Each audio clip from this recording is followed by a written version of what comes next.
nossa língua, nossa língua.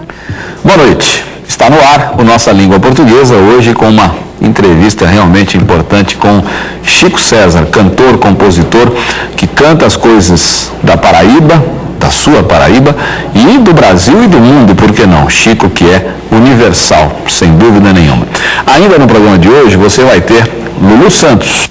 Nós fomos feitos um pro outro, pode crer. E também o querido e saudoso Gonzaga Júnior. Chega de tentar dissimular e disfarçar e esconder o que não dá mais pra ocultar. Não saia daí, daqui a pouquinho eu tô de volta. Portuguesa, nossa língua portuguesa, nossa língua portuguesa. Nossa língua.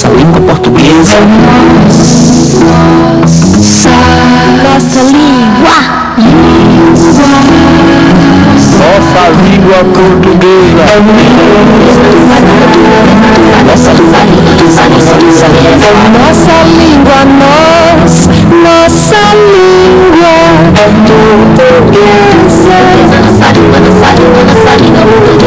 Nossa língua, nossa língua. Eu vou conversar agora com Chico César, nem preciso falar quem é, porque todo mundo te conhece, o Brasil te conhece e te admira muito. E eu acho que você já ficou de vez, né? Tua obra está muito bonita mesmo. E a gente quer falar dessa obra, centralizar a conversa nesse último disco que você fez, Beleza, Mano, depois a gente vai mostrar melhor. Vamos falar um pouquinho das músicas do disco? Vamos, quer dizer, antes de começar o meu, quero dizer que eu estou lisonjeado com as suas palavras. Tem uma busca mesmo, né? Uma procura. Eu quero poder fazer sempre música popular, canção, música de rádio, né? E sem menosprezar as possibilidades de investigação que há dentro desse suporte que é da canção, né? Ou seja, tem a ver com o que eu disse aqui, dessa coisa bem ampla que você faz, que tem, você é Brasil, né? E Brasil ao mesmo tempo o mundo, quer dizer, você tem desde a temática lá da Paraíba, a gente está vendo aqui nesse disco, né? De Catolé do Rocha, tua cidade tão querida, até Malarmé, que está nesse disco citado aqui, e a Benazir lá do outro disco, né? Benazir Bhutto lá do Paquistão, né? E tanta coisa que você cita, que é uma referência impressionante, é um negócio assim, eu falo dos meus alunos, Chico César é a intertextualidade, o cidadão precisa estar no mínimo bem informado para entender a tua obra, não é? Eu estou exagerando ou é isso mesmo? Como é que é? Por ser canção, e isso é que eu acho que me surpreende. Eu imaginava que o sujeito precisava estar realmente informado, ter lido e tal, mas depois que eu saí fazendo shows pelo Brasil inteiro, interior da Paraíba, do Rio Grande do Norte, Mato Grosso, encontrando o pessoal que trabalha na roça, vaqueiros, boiadeiros que vão aos shows, eu vi que não, quer dizer, cada um tem a sua própria informação e o seu jeito de ler, tem a sua leitura, né? Obviamente que há citações que uma pessoa não vai perceber. Por outro lado, há coisas no meu trabalho que algumas pessoas veem que eu nem que não foram intencionais. No final da música Beiradeiro, que termina com são sons de sims, não, contudo, uma moça chegou para mim um certo dia se derramando, Joyce, é puro Joyce, né? E Joyce Pascovitch, não, Joyce, Jamie Joyce e tal, eu não sabia. E aí ela falou, não, tal livro dele termina exatamente com essa coisa dos sons de sims e tal. Eu falei, gente, eu não sabia. Né? Então já havia ali uma coincidência. E há muitas coisas dentro do meu trabalho que muitas pessoas percebem porque elas têm aquela informação, né? E elas trazem essa informação para mim, né? Tem uma interpretação muito maluca da música Yuri, que um rapaz fez para mim. A música só tem duas palavras, Yuri, e aí complementa-se com Popov, né, que é o baixista de Minas, e Gagarin, que era o cosmonauta, né, russo. E aí o rapaz fez uma interpretação de páginas, né? Yu como o outro, a pessoa de não sei de que não é você. E fez uma... E tem sentido. Tem sentido. Eu nunca tinha pensado. Eu tinha pensado só no som, mas ele pensou no sentido. É aquela coisa, quer dizer, o poeta, a partir do momento em que solta a obra, perde a propriedade e fica sujeito a todas as análises, né? É verdade. Neste disco aqui, que é o último, que é o Beleza Mano, eu até disse para você uma vez que tinha visto o disco em Portugal, nem você sabia que ele estava lá, lembra? Você ficou feliz da vida. Como é que ele está indo em Portugal? Está indo bem. Como é que é essa coisa para o português? Como é que é esse teu texto para o português lá? Como é que é?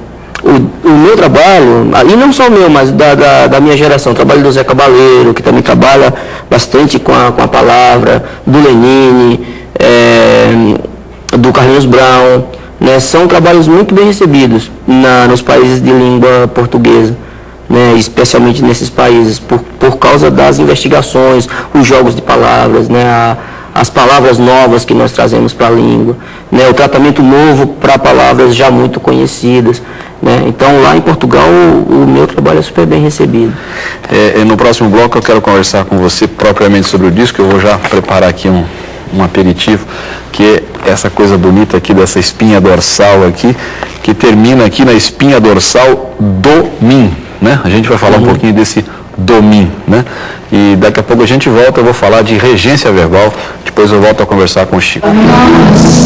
Você usa o verbo chegar muitas vezes por dia, afinal, acho que todo dia você quer chegar, né?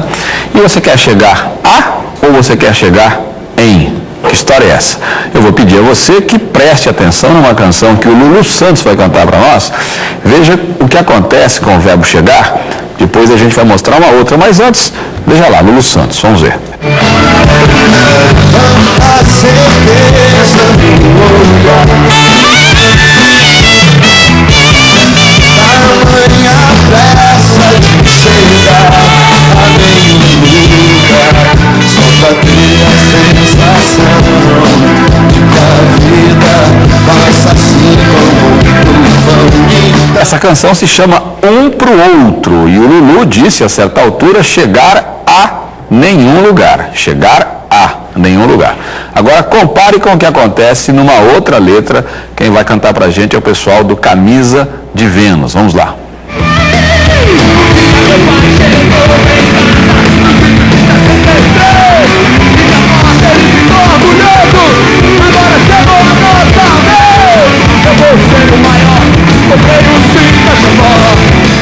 Essa canção se chama Cinca Chambor. Os mais jovens talvez não saibam, mas era um baita carrão que tinha um motorzão, né? E a letra fala disso, a letra fala dessa época, da época de 63, pré-golpe militar e tal, e lá pelas tantas a letra vai dizer o quê? Né?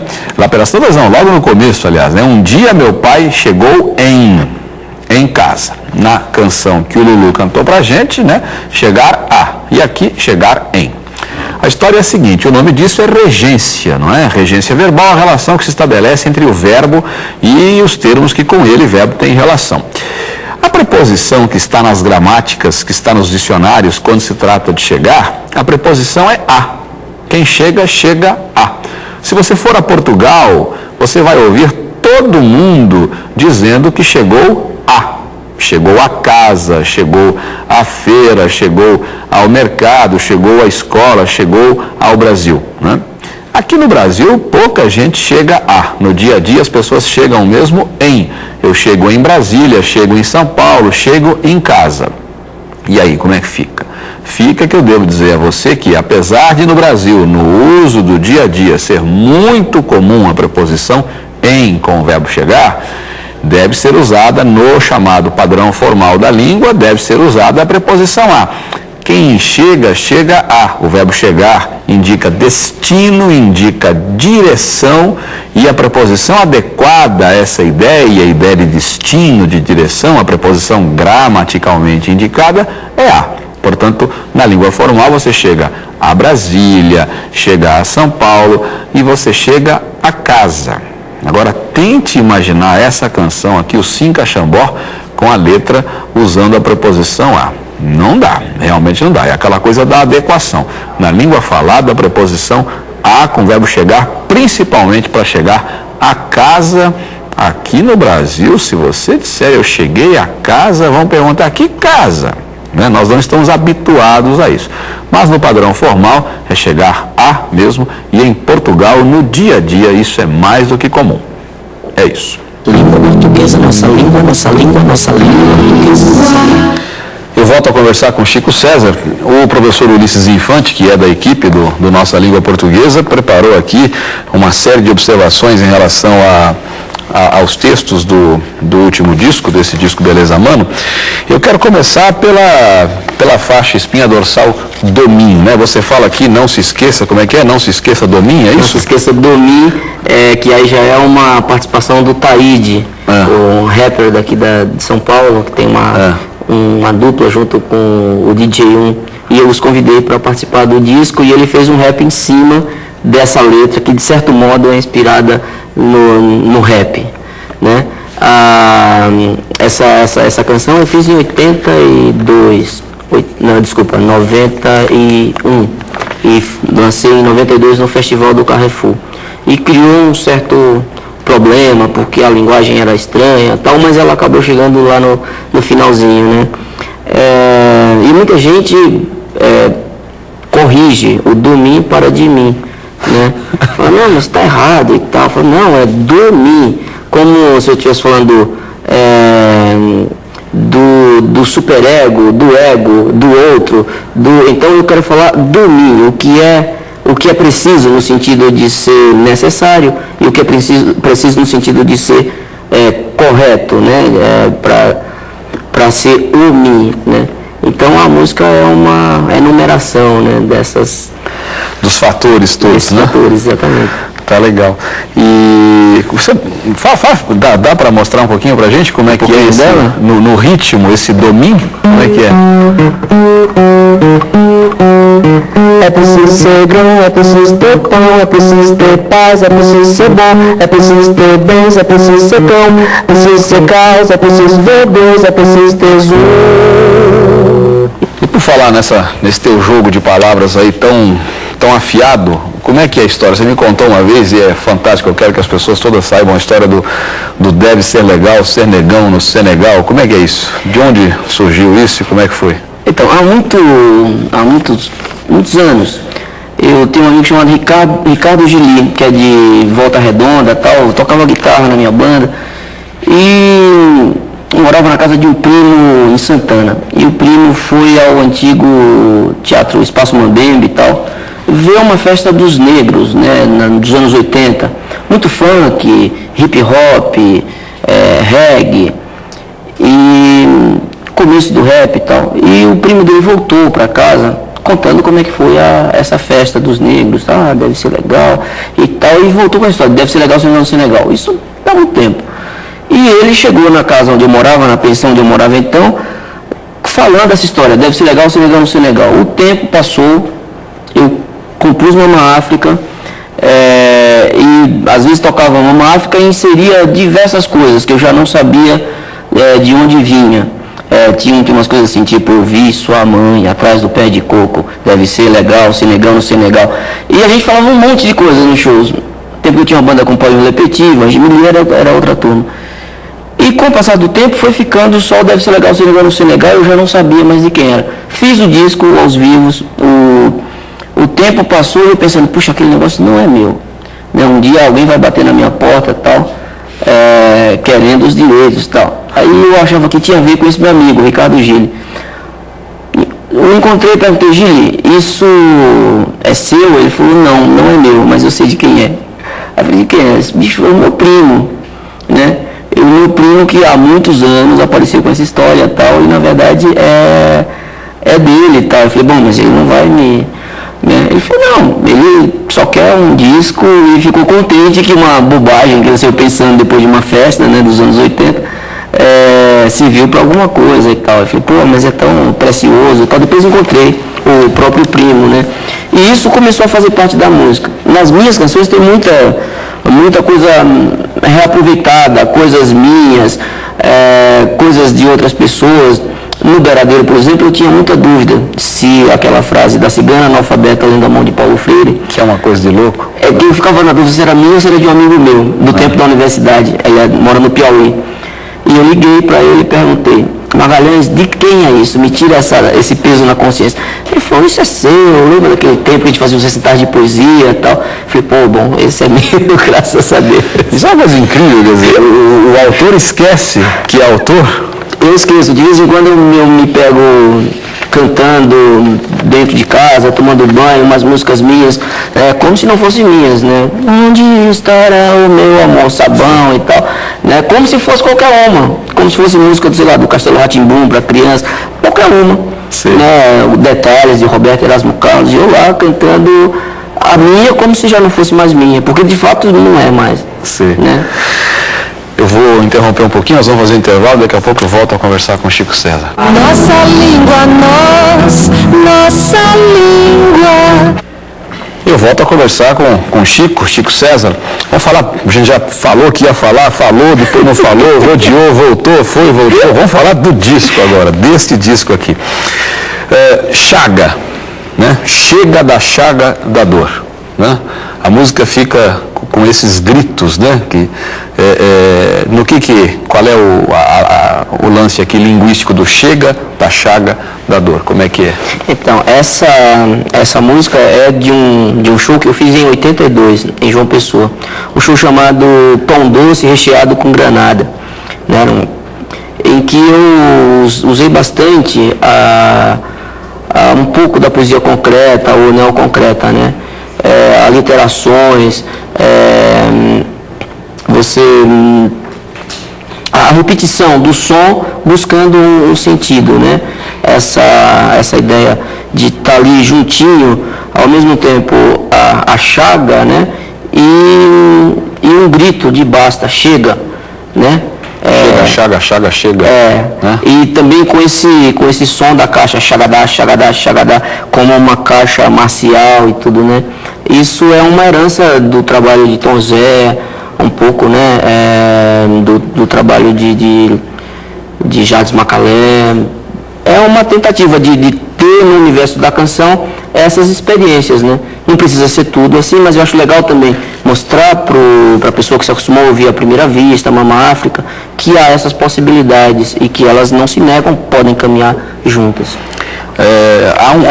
Eu diria que há bastante, né, esse recurso aqui é bastante comum nesse seu trabalho, nesse seu disco, né? Há muito jogo de palavras mesmo, né? No Reprocissão, por exemplo, você joga com mano, maná, pão, peixe, pastel, né? Em transe, em terra, entranha, que é uma coisa muito bonita aqui, em transe, em terra, entranha, né? O jogo aqui das duas preposições, né? Em transe, em terra, para depois desembocar no entranha do som do né? Quer dizer, dá muito trabalho fazer isso, Chico. Como é que é o trabalho de construção disso? Quanto tempo leva? Você tem que lapidar, você acha logo a forma ideal, troca, joga fora, rasga, rabisca, como é que é isso? Cada vez é uma vez, cada processo é único. Essa música, por exemplo, eu fiz toda a primeira estrofe de uma vez, um estalo, assim, parece uma coisa meio mediúnica, e eu fiz e depois achei que aquilo era uma forma, mas que eu precisava ainda ter mais dois com a mesma forma e uma espécie de refrão, né? Que é esse voar, só alado, encantado pela cobra que rasteja pelo chão, né? Numa referência à música Procissão do Gilberto Gil, né? Que foi feita no ano que eu nasci, em 64. Por isso Reprocissão. E um dia desse alguém lembrou, tem muito a ver com Gil por causa dos Refavela, Refazenda, Realce. Eu falei, isso eu nunca tinha pensado. Só tinha pensado no Procissão mesmo, não tinha pensado no resto, né? Então, nesse caso foi dessa forma. E tem músicas que já vem tudo, tem músicas que eu fico assim dias, meses, anos. Né? Faz, guarda, depois volta, mexe, remexe. E há coisas um pouco, digamos, mais normais no aspecto de construção de frase, mas com um significado muito forte. Perto demais de Deus, por exemplo, essa gente é o diabo, né? E faz a vida de Deus em inferno, né? Como é que é? Quem é essa gente toda tão ruim que transforma a vida de Deus nessa coisa? Quem que é essa gente toda aqui do perto demais de Deus? Na verdade, a gente tem uma relação muito utilitária com relação a Deus e aos deuses, né? Todo mundo, valha-me Deus faça isso, Aí eu pensei, puxa, né? Assim Deus já vai virar um funcionário, um office boy da gente, né? Deus me faça feira, que isso? Vai você lá, faz batalha e tal, né? E a música, eu tô aí tomando a defesa de Deus, não parece, né? Porque eu falo que tem muita gente perto demais de Deus e guarda Deus na cristaleira, né? Fica aquele retratinho ali, você vai lá e, né, diz duas coisas, se beija rapidinho e acha que Deus vai resolver a tua vida, né? Não vai, né?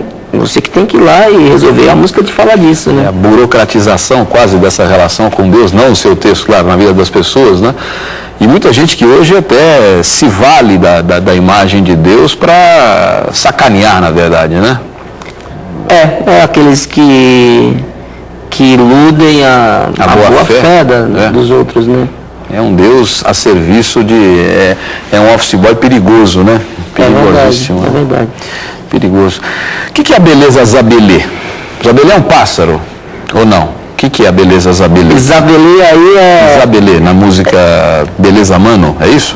Zabelê é o nome da filha da Baby Consuelo. Uma das meninas chama-se Zabelê. E tem uma música, Minha Sabiá, Minha Zabelê, que Nana Caymmi canta, né? Com você. E Zabelê é um pássaro. É um pássaro, E eu tinha pensado... que beleza, Isabelê são palavras que estão ali dentro, né? Uma tá dentro da outra, né? E pensei em brincar com isso e juntar com mais uma outra coisa, que é esse modo de falar do jovem da rua de São Paulo, beleza, mano, né? E eu quis trazer essa coisa do universo rural, do pássaro e tal, para um nome de mulher, para um nome delicado, né? E falar dessa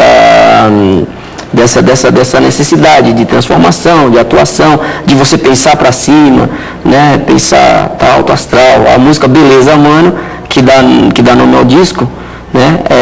Tem a ver com isso.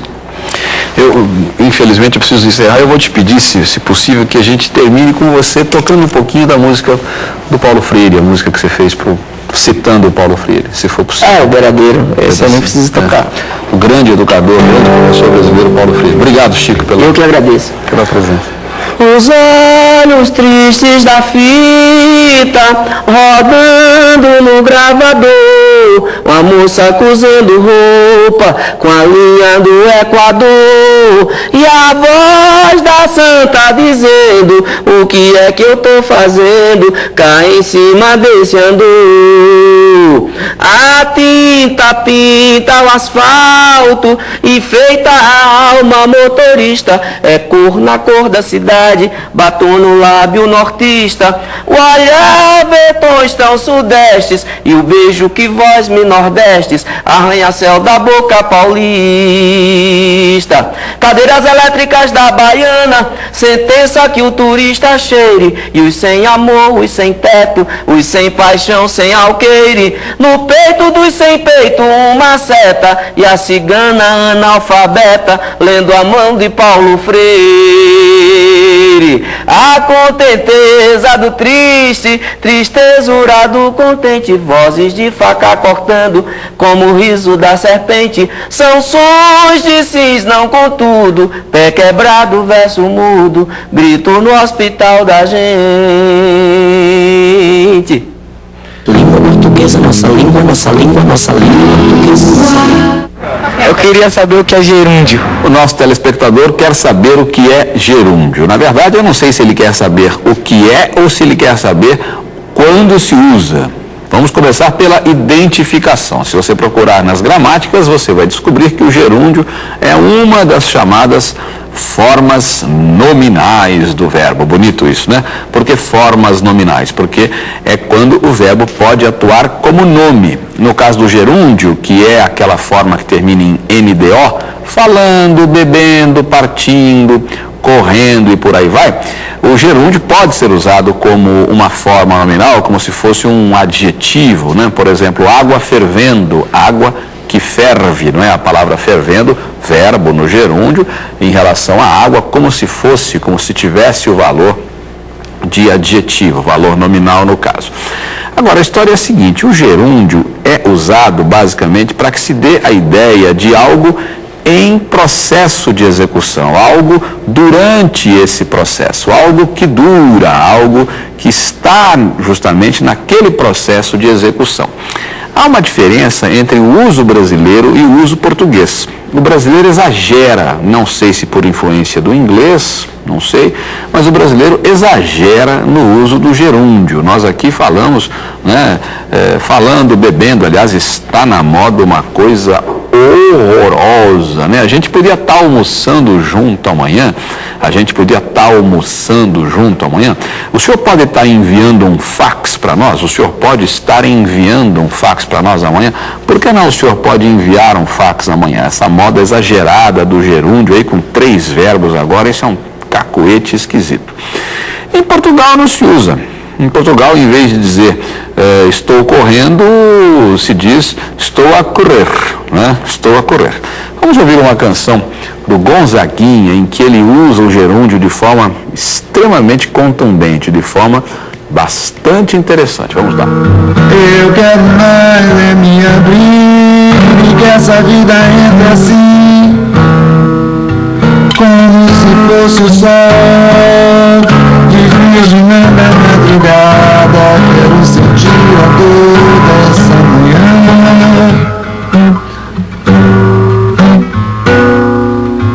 nascendo, rompendo, tomando, rasgando meu corpo. Então eu, chorando, sorrindo, sofrendo, adorando, gritando, feito louca, alucinada e criança. Eu quero meu amor se derramando, não há mais pra segurar. Explode coração.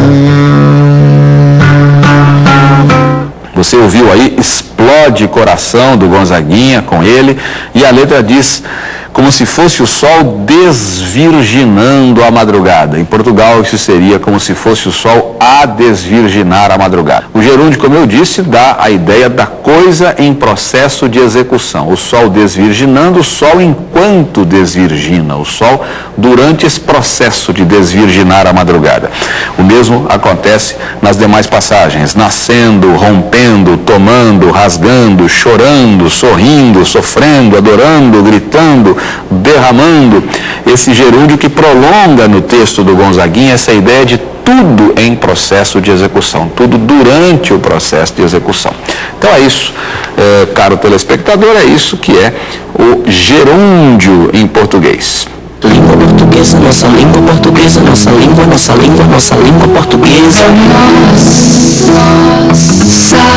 Nossa língua. Nossa língua portuguesa. Nossa língua, nossa língua, nossa língua portuguesa.